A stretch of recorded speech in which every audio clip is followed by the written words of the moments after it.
ये जो मकाम है बैत शजरा या मकाम सुलह हुदैबिया इतना अहम है कि यहाँ पर आप सल्लल्लाहु अलैहि वसल्लम के साथ 1400 सहाबा जिनमें जलीलुल कदर सहाबा की तादाद थी वो इस छोटी सी जगह पर बैठे और कितना अरसा आप यहाँ पर है। और इससे अंदाज़ा होता है कि इसके चप्पे चप्पे पर जो है सहाबा कराम के पाँव लगे हैं, उनके सजदों के निशान हैं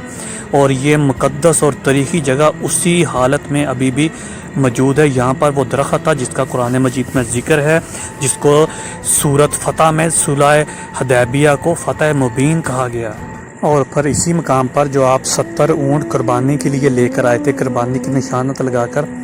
जब आपने फिर एहराम उतारा उम्रे के बगैर तो फिर इन ऊँटों को इसी जगह पर जो है वो कुर्बान कर दिया और सर मुंडवा कर जो है वो उम्रे के एहराम सारे सहाबा ने और आप सल्लल्लाहु अलैहि वसल्लम ने उतार दिए। इस वजह से ये